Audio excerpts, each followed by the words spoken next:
Hiya, howdy, it's Nikki, your unproblematic drama queen, and welcome back to my channel.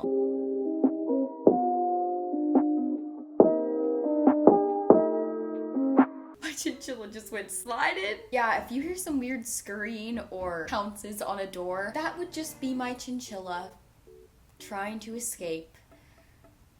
Cause he hates me. Anyways, since I am currently jobless, depressed, and impulsively buying a dog, honestly, the fact that I'm keeping up with the Gabbie Hanna drama is the least amount of unstable I've had in my life lately. Anyways, Gabby has yet to post the long-awaited part 100 of her series at this point. But however, she has been staying in the media by being featured on Cancer Keem's podcast, actually right after Trisha Paytas. Go check that video out for that drama. And in typical Gabby fashion, giving us that daily dose of insanity through her Instagram stories and her TikToks.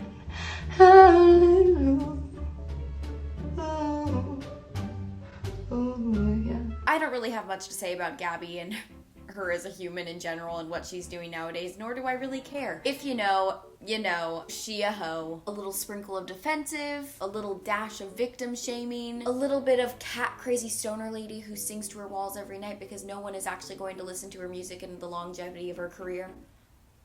But you know, that's Gabby. And that would sum up the Gabbie Hanna life update, so I guess that's the end of the video. Bye guys. Whoa, Nikki, that can't be the video. What are you actually going to talk about today? I'm glad you asked, TikTok transition girl. My hair, that was not a good idea. Today I'm going to talk about the second part of the series that Alex James is putting out, and watching that drama, watching that tea, so y'all don't have to.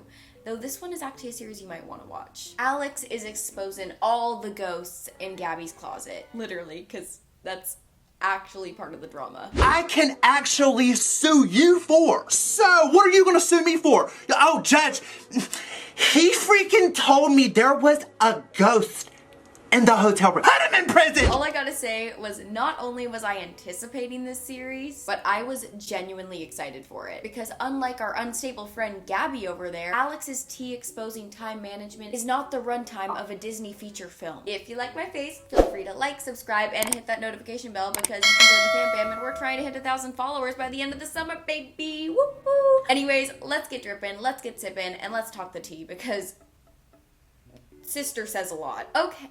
Oh, what is wrong? My hair. I'm just on the same energy level as Alex James today. Baby, I live out in the middle of nowhere. Like a bobcat or a coyote could just pop out the tree stump. I'm like, anyways, let's dig into the fanny pack. So yeah, the video started with all the good energy. I mean, Alex is just a comedian and funny to begin with, but it did kind of give me a moment. Maybe don't go for a VPN sponsorship right out of the gate. Before we get into my little digital purse that I had to go arm deep into and pull out old crumbled up receipts, I want to thank Atlas VPN for sponsoring today's YouTube video. I get it. The boy's gotta make his money. He's gotta make his coin. But girl got better stuff to do than listening to an ad break less than a minute and 30 minutes into a video. And also in a less selfish note, it is just such a serious topic and a serious drama. I feel like an ad is just like maybe not the best place for that. It would be like Gabby doing a BetterHelp sponsorship for her series as she is literally going mentally insane. Besides that, he has all the good energy, all the good vibes. He definitely gives me some Peter Mon vibes, not just because they're gay. Kind of ADD, kind of quirky, kind of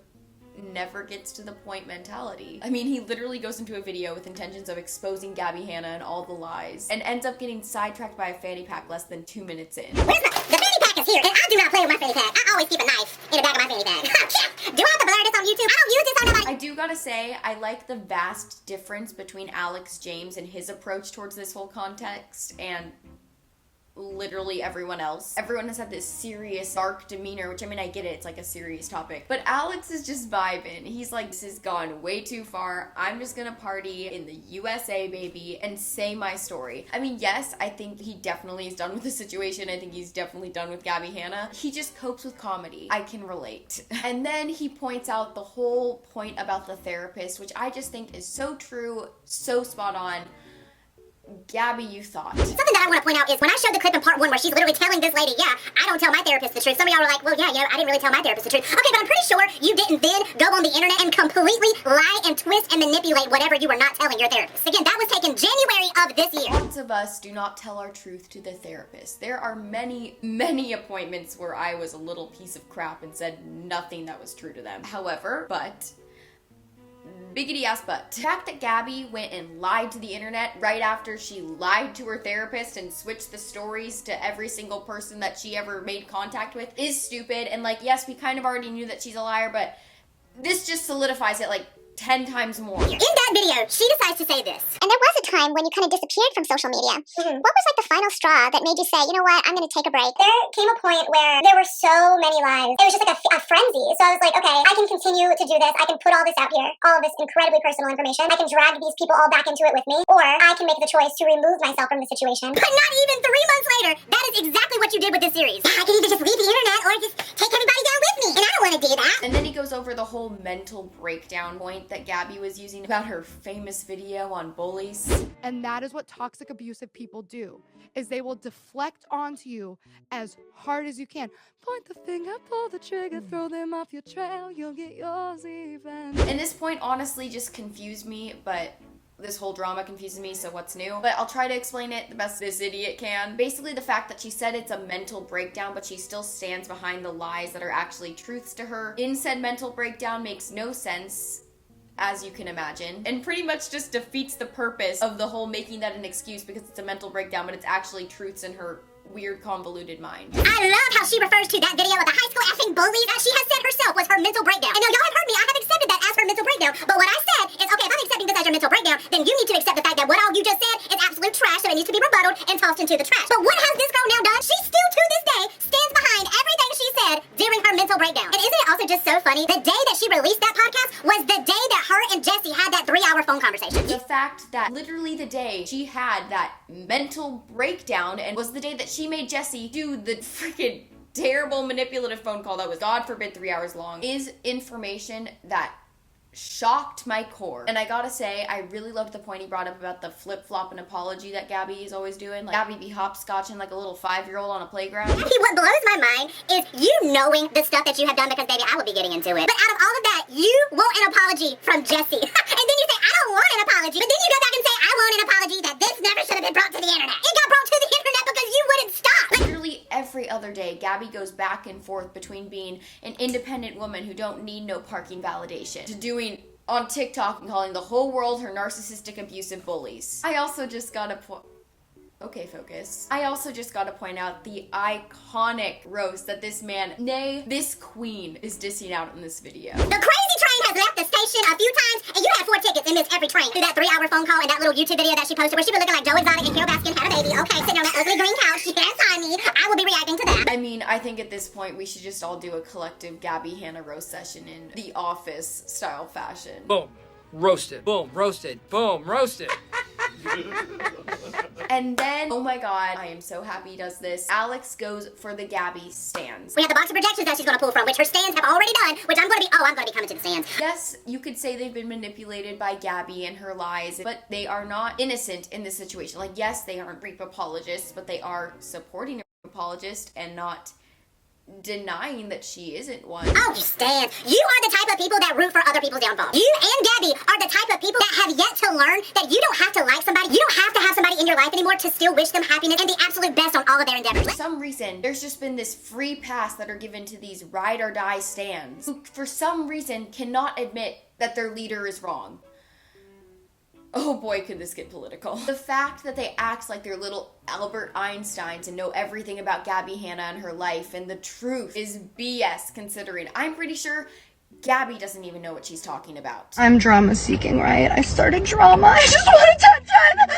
Ah! And the point this man, this legend, brought up about Gabbie Hanna's past literally sums up Gabbie Hanna's problem perfectly. Let me just replay what I said about Gabby the first time I ever even spoke about her. So when Jessie titled her video, Gabbie Hanna Needs to Be Stopped, that is what she is talking about. The monster-like thoughts and behaviors and actions. Not Gabbie Hanna's career needs to be stopped. Girl, we all have a God-given dream. You have a destiny and you will fulfill that destiny, Gabby, and not no human can stop that. And what comes along with that destiny is realizing you didn't have to do all the things that you did to get where you are now. It's a destiny. It was meant to happen. Jessie didn't make that video in regards to ruining your career or killing your creativity. She did it for herself to be able to set herself free from your freaking insane insanity, which you clearly did not take the hint from. Oh, this just irks me really quick how Gabby stands are like, oh, she can forgive Alex's apology, but she can't forgive Gabby. It is up to Jessie whether or not she is going to forgive somebody. And then he goes into November 2013, which is supposedly like the story of how him and Curtis ended up friends and kind of friendly with each other, why Gabby has supposed evidence against him. And it was confusing. They were talking about hostels, only having one toilet and 16 people, summer camps. Ooh, it was hard. I was on struggle bus. Hey, y'all should have seen the Airbnb that I stayed in. It was a hostel. There was literally 16 people in one bathroom. It was a mess. Anyways. But even through all the confusion, one thing is for sure, this man has got receipts. She's like, yeah, no, it wasn't at the end of November, but she spells beginning wrong, and she says begging. It was the begging of November. Sorry that I did not get that exact date right. Let me explain this to y'all with an email from a fan. Like, I completely forgot this tour even existed, by the way. This tour never happened. But of course, Gabby thinks she knows all. Like, oh, they were on a tour together. Gotcha. Now that I have to talk about it, let's freaking talk about this tour that never happened. And apparently, Alex James was actually supposed to go on a tour, which actually never happened, but he was supposed to, with Nash Greer, Curtis, and Shawn Mendes, of all people. And it was a singing tour. It was actually going to be one in Charlotte and then one in Toronto. It was me, Shawn Mendes, Marcus Johns, Cody Johns, and Jesse Smiles. Nash Greer was going to be like a hype man in the beginning. Like, I don't know what really Nash Greer was going to do. I don't know. I guess he was going to hype up the crowd. And then all of us had like a set list of songs that we were going to sing. So anyways, there was a bunch of issues with the tour, and I had called Marcus and Cody, and I was like, hey, dude, like, what's up with this? Like, are we doing this thing or are we not? They were like, no, dude. Like, the guy who's running this has absolutely no clue what they are doing. Which pretty much already makes him more successful than Gabby in her music career, so that's ironic. And I think a point that was really good that he brought up was even when he did have a friendship with Curtis and hang out with him, he always asked for Jesse's permission. And Jessie gave him consent to do so. She said, live your life, do your thing, I can't stop you. The first time I met Curtis Lepore was at Nash Greer's house. Jessie knew about. I called Jessie and I was like, hey, Curtis is apparently on this tour here around Greensboro. And he called Nash asking if he could come over and make some videos. I was like, girl, I can leave. Like, do you want me to leave? Because I will get right in my car and go home. She was like, no. And I told her, I was like, well, if he tries to bring up anything, because mind you, at this point, the article had not come out yet. The article came out January 16th of 2014. So I met him before the article. I had a relationship online with him before the article, before all these allegations that are now no longer allegations. I think both of them were very adult in the situation. And I think Alex did a great job of just being a middleman. He didn't want to be part of the drama. He made that very clear. He was just there to have a good time. And I like that he does address that he had faults in this situation. He felt bad for reaching out to Jessie and even putting her in that situation to begin with. He acknowledges that he wishes he did things differently. Which I, to this day, regret ever putting Jessie in that position. And you know, I talked about my assault on my channel before. That's still up here if you have not seen that. No, I don't go into complete detail of everything that happened. But the point being, that subject and that topic just completely made me uncomfortable. It still to this day makes me uncomfortable, and I didn't want to talk about it. The shade Alex threw about friendship and Gabby's crazy My Little Pony antics about needing to learn what friendship is was so spot on. But when Gabby tried to point out in her video when I was saying like, oh, these are just at the time people on the internet. These were still people on the internet for me. She showed tweets and a picture of when I went down to Miami. She says to visit Jessie. I was actually invited to go to the Benjamin Dash, which Jessie Smiles happened to also be invited to. But that doesn't mean that her and I are now besties, and yeah, like, these are still people on the internet. Like, I'm sorry, Gabby, but for me, it does take a little bit longer to call somebody a friend. Like, I know for you, you don't even have to hang out with a person to call them your best friend. Like, oh god, and make a whole YouTube video proving that you were her friends.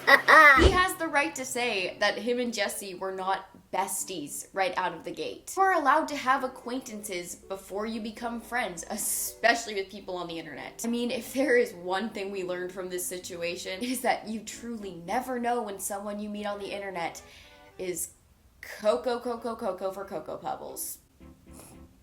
I don't even know at this point. Then we go into the story where Alex hears the fake story from Curtis, where Curtis like kind of low-key tells him about him and Jessie and what he did to her, but like it was a lie. And supposedly the lie story made Alex uncomfy. And mind y'all, my Airbnb was not even ready until February 1st. So remember when I told y'all in the Curtis Lepore The Truth video where I said that he told me what he did and then I just was like, okay, well, I'm gonna do it. My place is ready to go, so I'm up out of here. My Airbnb was ready the next day, honey. I packed my things up and said, all right, I'm gonna head out. Which just goes to show the severity of how bad the actual story was. Also, the fact that he didn't go forward with staying with Curtis and he wanted to distance himself from someone who literally did terrible things shows that the man's got integrity. As he stated before, he just wanted to stay neutral. He wanted to stay out of the drama. He didn't know it was real. He didn't know it was fake. He didn't know at that point. He wanted to just live his life. The reason I said that was because I asked Jessie if she wanted me to tell the internet what was actually told to me the night that I left his house and went ahead and went to my Airbnb. And Jessie said, I obviously know that you have to clear up the Curtis timeline because of Gabby, but for me, it would really mean a lot if the details of that night wouldn't be spoken about anymore. And I said, I promise you, it will not be mentioned. And the details that she was talking about was his lie of the story, which is what he actually told me on the 28th. And then he goes into the fact when Curtis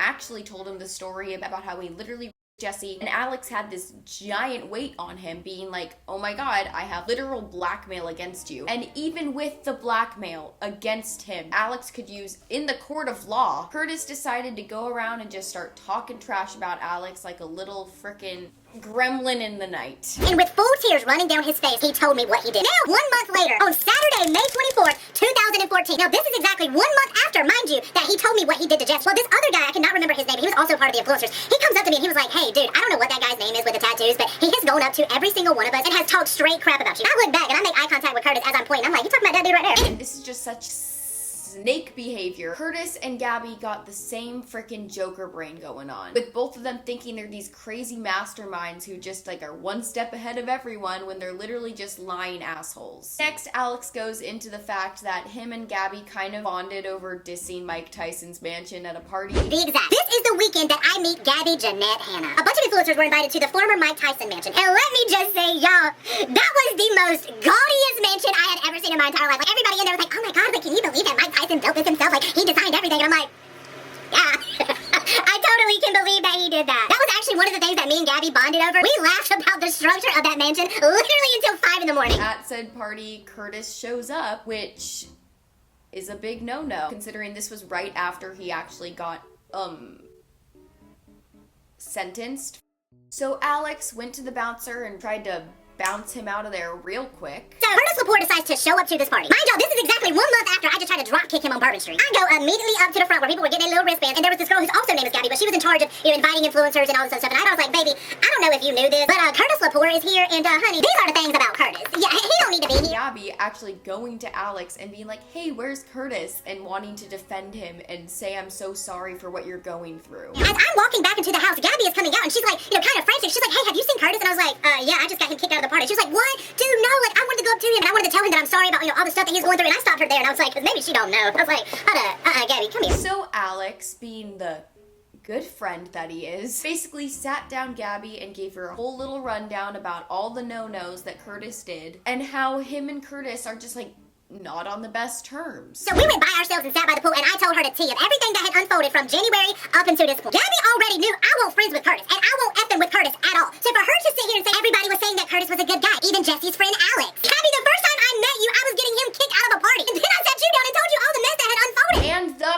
fact that Gabby did not have sympathy for Jesse, but had sympathy for Curtis when he had literally just been sentenced to, I don't even know. I mean, if this isn't the prime definition, which Gabby herself says doesn't exist, of being a rape apologist, then I don't know what is at this point. And I agree that Jesse has every freaking right in the world to be angry and pissed off and want nothing to do with you. Tell me. And again, Gabby was just annoyed by the entire situation, which again proves to me and proves to Jesse, you never believed Jesse. And mind y'all, not even a couple of months before this, Jesse had already forgiven Gabby for her tweets. Jesse had already forgiven Gabby for this. And now here she is months later, 1, still not believing Jesse, but 2, Gabby again, he was sentenced April 23rd, 2014.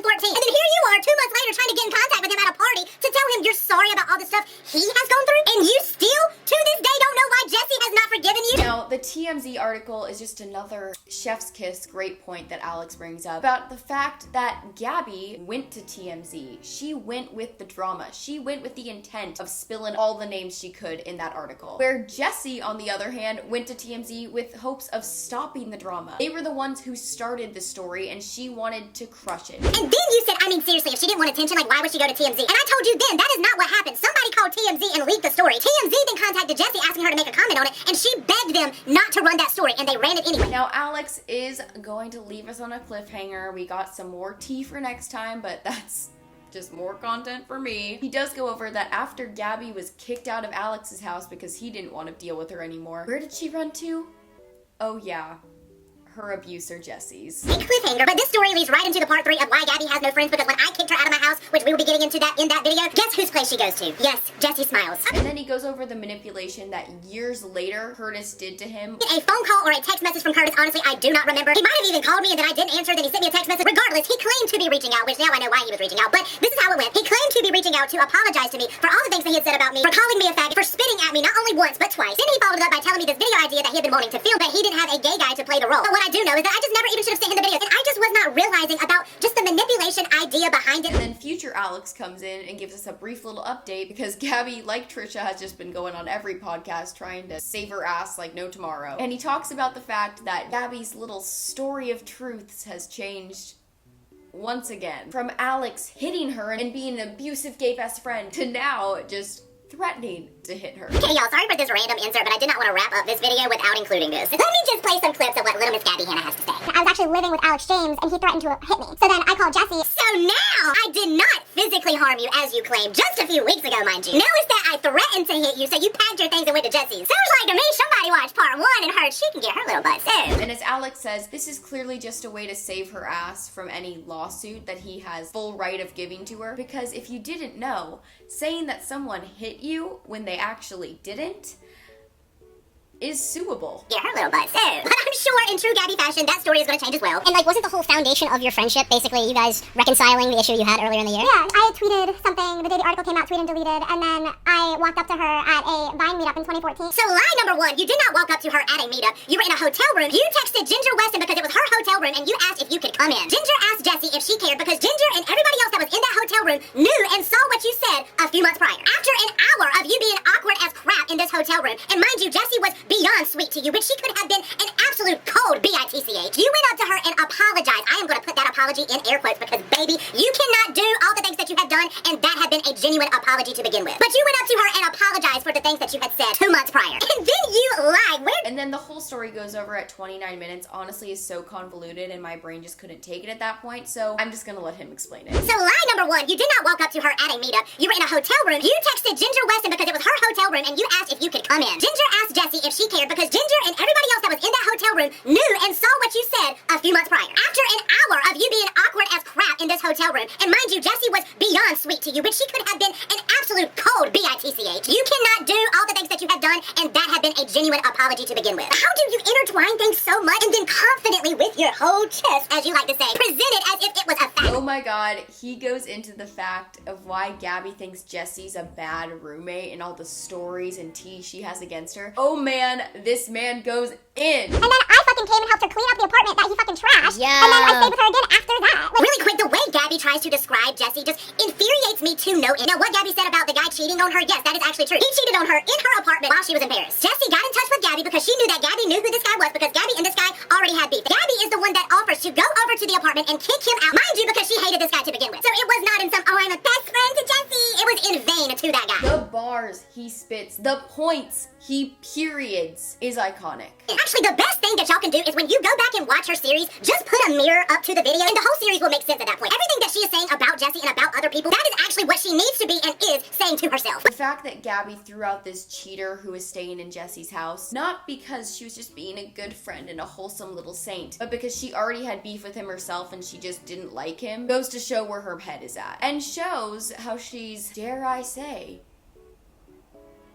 narcissistic. And then it's the blackmail time. How Curtis was blackmailing Gabby and then Gabby was blackmailing Curtis, and it was just a whole blackmailing party over there. He screen recorded it because she was talking about all this stuff and it's like, oh my god, like I can totally expose this. Her best friend is saying that she doesn't believe Jessie. Then he asked her to make a public statement and she never would. And then I'm sure he said something along the lines of, well, if you don't say anything of what you said this night, then I can just show this video. And then she reminded him, it's illegal to record somebody without them knowing in the state that we are in. So then you reverse blackmail him and like, if you release this, I will sue you. Gabby! You are ridiculous! And it really just proves how terrible of a people both of these people are. Gabby and Curtis are pretty much the Harley Quinn and Joker of YouTube. Just laughing Joker crazy, trying to manipulate, and calling everyone else their Batman narcissistic abusers of their lives. Because both of them, for some reason, just can't seem to keep their mouth shut.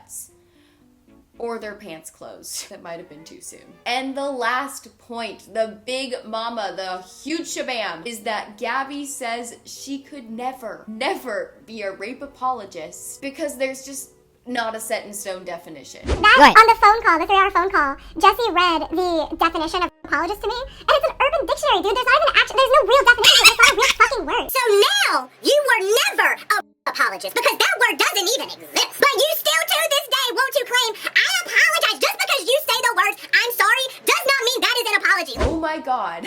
This is so bad. Icing on the cake, I am so ready for part 3 of this series. Alex said so much truths, all facts, no printer. Hi, I'm hip. And yeah, that's the video. His energy is definitely interesting, definitely vibes with mine. That's the drama, that's the tea. Let's get into the end of the video. Anyways, if you like my face, feel free to like, subscribe, hit that notification bell because you can join the fan bam and we'd love to have you. We're trying to hit $1,000 by the end of the summer. I talk tea whenever there is. I talk TikTok. I talk whatever I want to talk. I like to talk, if you couldn't tell. Anyways, it's been Nikki. It's been cool. I will see you in the next video, and I'm bad at talking. Bye.